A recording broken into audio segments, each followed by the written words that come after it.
हमारे सभी व्यूअर्स को गणतंत्र दिवस की हार्दिक शुभकामनाएं। नमस्कार, मैं हूं आपके साथ आशुतोष दुबे। गणतंत्र दिवस के इस शुभ अवसर पर आज हम जानेंगे भारत के संविधान की कुछ विशेषताएं। तो 26 जनवरी 1950 को हमारा संविधान लागू हुआ था और भारत एक लोकतांत्रिक गणराज्य बन गया था।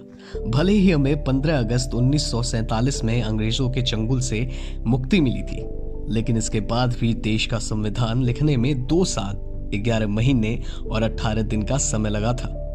आजादी के बाद डॉक्टर भीमराव अंबेडकर को देश का संविधान ड्राफ्ट करने की जिम्मेदारी मिली थी।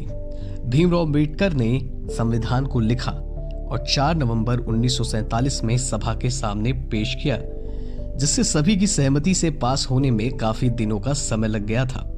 यह संविधान पूर्ण स्वराज के आधार पर बना था। 26 जनवरी 1950 को भारत के पहले संविधान के रूप में स्वीकार किया गया था। भारतीय संविधान की कुछ विशेषताएं जानते हैं। भारत के संविधान को 26 नवंबर 1949 को पारित किया गया था।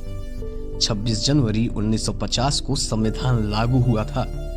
भारत के संविधान में 395 अनुच्छेद, 22 भाग और 8 अनुसूचियां थे।